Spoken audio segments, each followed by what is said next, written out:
Shalom keluarga damai, bertemu kembali dalam Sapaan Damai Sejahtera Rabu 29 Juni 2022.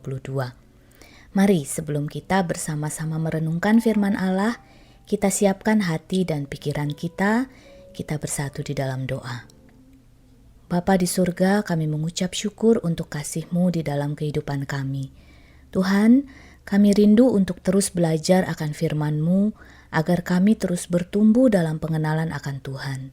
Kami rindu agar kami dapat menjadi saksi Kristus yang berani mengabarkan Injil-Mu di tengah-tengah dunia ini. Ya Roh Kudus, bukalah hati dan pikiran kami, ajar kami, agar kami boleh mengerti apa yang hendak Tuhan sampaikan pada kami hari ini. Terima kasih Tuhan, dalam nama Yesus kami berdoa, amin.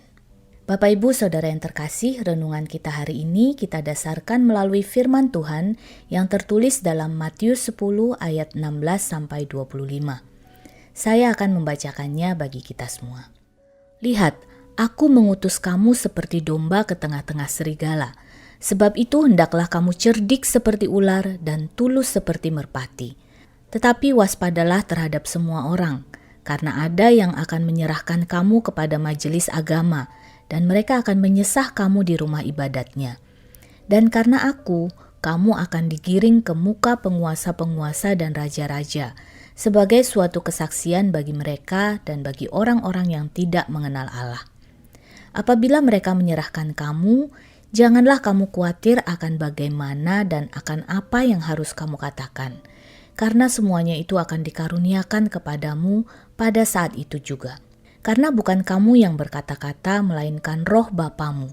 Dia yang akan berkata-kata di dalam kamu. Orang akan menyerahkan saudaranya untuk dibunuh. Demikian juga seorang ayah akan anaknya. Dan anak-anak akan memberontak terhadap orang tuanya dan akan membunuh mereka. Dan kamu akan dibenci semua orang oleh karena namaku. Tetapi orang yang bertahan sampai pada kesudahannya akan selamat. Apabila mereka menganiaya kamu dalam kota yang satu, larilah ke kota yang lain. Karena aku berkata kepadamu, sesungguhnya sebelum kamu selesai mengunjungi kota-kota Israel, Anak Manusia sudah datang. Seorang murid tidak lebih daripada gurunya, atau seorang hamba daripada tuannya. Cukuplah bagi seorang murid jika ia menjadi sama seperti gurunya, dan bagi seorang hamba jika ia menjadi sama seperti tuannya. Jika tuan rumah disebut Beelzebul, apalagi seisi rumahnya. Demikian firman Tuhan. Keluarga damai yang terkasih, ketika Yesus mengutus kita untuk mengabarkan Injil di tengah-tengah dunia ini, kita dikatakan seperti domba yang diutus ke tengah-tengah serigala. Ini berarti bahwa ketika kita mengambil komitmen untuk menjadi pengikut Kristus dan siap memikul tanggung jawab kita untuk mengabarkan Injil, kita harus siap untuk menghadapi perlakuan sebagaimana serigala memperlakukan domba. Kita harus siap menghadapi keadaan yang sulit dan bahkan berbahaya. Bapak Ibu yang terkasih, betul, sebagai pengikut Kristus, kita harus siap menderita, siap dianiaya karena iman kita. Kita harus berani melangkah ke tengah kawanan serigala itu, berani mengabarkan Injil di tengah-tengah dunia yang menentang Kristus. Dari bacaan kita hari ini ada 3 poin yang saya rindu untuk kita renungkan bersama. Yang pertama, mengapa domba? Mengapa Yesus berkata kita seperti domba? Domba dikenal sebagai hewan yang lemah, yang tidak dapat membela dirinya sendiri. Ia bukan jenis hewan yang dapat melawan atau mempertahankan dirinya ketika ada bahaya. Karena sifatnya yang lemah ini, domba memiliki ketergantungan yang tinggi terhadap gembalanya. Inilah sifat yang harus dimiliki oleh setiap orang Kristen. Kehidupan Kristen atau pengikut Kristus adalah suatu kehidupan yang sesungguhnya adalah mustahil untuk dapat dijalani. Mengapa saya katakan mustahil? Kekristenan mengharuskan kita untuk meninggalkan zona nyaman kita. Kita dituntut untuk berbeda dengan dunia. Kita harus siap untuk merendahkan diri, siap untuk terluka, siap untuk menderita. siap untuk mengasihi musuh. Bapak Ibu Saudara yang terkasih, ini adalah suatu kehidupan yang mustahil jika kita mengandalkan kekuatan kita sendiri. Karena itulah, ketika kita menyadari betapa lemahnya kita, disitulah kita akan bersandar penuh pada sumber kekuatan kita, Sang Gembala Agung itu sendiri, Tuhan Yesus. Kita diutus sebagai domba. Pernyataan ini jelas menunjukkan bahwa Allah tidak akan membiarkan kita, domba yang lemah ini, untuk berjalan sendiri. Di ayat 19-20 kita melihat bahwa Roh Kudus sendirilah yang akan berkata-kata di dalam kita. Memang kita adalah domba yang lemah. Namun ketika kita memberitakan Injil dimanapun kita ditempatkan, Allah Roh Kudus akan menolong dan menyertai kita. Sebagaimana Rasul Paulus mengatakan dalam 2 Korintus 12 ayat 10, sebab jika aku lemah, maka aku kuat. Yang kedua, dikatakan kita harus cerdik seperti ular dan tulus seperti merpati. Ular merupakan hewan yang cerdik, yang dapat mengenali bahaya dan dapat dengan cepat mencari jalan untuk menghindari bahaya tersebut, baik dengan bersembunyi di bawah batu ataupun di atas pohon. Kecerdikan ular ini pun tampak ketika ia mendekati mangsanya. Gerakannya lamban dan perlahan, namun ketika mangsanya lengah, ia akan melilit mangsanya dengan kuat sampai kehabisan nafas. Dalam masyarakat pada umumnya, ular memang sering memiliki konotasi negatif. Karena itulah kata yang sering dipakai dalam menggambarkan ular biasanya adalah licik. Namun di sini dipakai kata cerdik. Dan tidak berhenti sampai di situ, Yesus menyambung dengan dan tulus seperti merpati. Di sini dipakai kata penghubung dan, yang berarti kedua hal ini harus berjalan bersamaan. Merpati merupakan hewan yang setia dan tulus. Jadi, setiap orang Kristen diutus untuk mengabarkan Injil dengan hikmat dan kecerdasan, namun tetap setia dan tulus. Kita tidak boleh berkompromi. Kita tidak boleh membelokkan ajaran-ajaran Tuhan demi keselamatan atau kepentingan kita sendiri.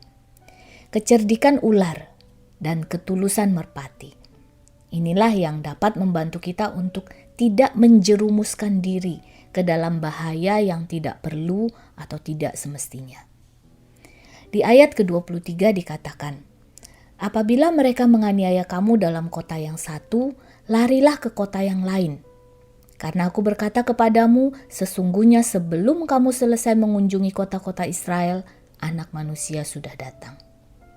Yesus tidak mengatakan berhentilah atau menyerahlah, tetapi larilah ke kota yang lain.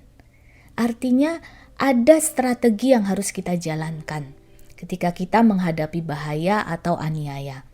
Tapi kita harus tetap setia dengan tugas kita untuk mengabarkan Injil terus-menerus selama kita diberi kesempatan seumur hidup kita atau sampai kedatangan Yesus yang kedua kali. Poin yang ketiga yang terakhir yakni pengharapan di tengah penganiayaan. Di ayat yang ke-25 dikatakan, cukuplah bagi seorang murid jika ia menjadi sama seperti gurunya, dan bagi seorang hamba jika ia menjadi sama seperti tuannya. Ayat ini memberi pengharapan bagi setiap murid Kristus di dalam segala hal yang harus dihadapi, dalam segala bahaya dan penganiayaan, bahkan ketika nyawa pun harus dikorbankan. Sebuah pengharapan bahwa semua ini merupakan suatu proses untuk kita terus diubahkan untuk menjadi serupa dengan Kristus. Sebagaimana tertulis dalam Roma 8 ayat 29. Sebab semua orang yang dipilihnya dari semula, mereka juga ditentukannya dari semula untuk menjadi serupa dengan gambaran anaknya, supaya ia, anaknya itu, menjadi yang sulung di antara banyak saudara. Keluarga damai yang terkasih, mari kita renungkan bersama. Sudahkah kita melakukan tugas kita, mengabarkan Injil di tengah-tengah dunia di mana kita ditempatkan oleh Tuhan? Adakah derita atau penganiayaan yang saudara alami, baik itu secara fisik ataupun secara psikologis? Bapak Ibu Saudara yang terkasih, hidup mengikut Yesus dan menjadi saksinya memang suatu hal yang penuh tantangan. Namun bagaikan domba yang melekat pada Sang Gembala, mari kita terus melekat kepada Tuhan, agar kita terus dimampukan dan diberi hikmat untuk terus bersaksi baginya dalam segala keadaan, penderitaan, dan permasalahan, sambil terus berpegang pada pengharapan kita akan hidup yang kekal bersama Tuhan. Mari kita berdoa. Bapa di surga, kami bersyukur untuk firman hari ini. Engkau mengingatkan kami kembali akan panggilan kami. Engkau mengutus kami di tengah dunia ini untuk menjadi saksi-Mu. Ampuni kami Tuhan, jikalau kami belum bersungguh-sungguh mengabarkan Injil-Mu di tengah kehidupan kami. Kami mohon kiranya Roh Kudus terus mengajar dan menolong kami, agar kami dimampukan untuk menjadi saksi-Mu yang berhikmat dan setia. Tuhan, kalau saat ini ada di antara kami yang mengalami penderitaan dan penganiayaan karena nama-Mu, kiranya Roh Kudus terus menghibur dan menguatkan. Karena kami percaya, Tuhan, dalam kelemahan kami, Engkaulah kekuatan kami. Terima kasih Tuhan, di dalam nama Yesus kami berdoa. Amin. Keluarga damai, siapkah kita menjadi domba di tengah serigala? Selamat menjadi saksi Kristus dimanapun Tuhan menempatkan saudara. Tuhan memberkati.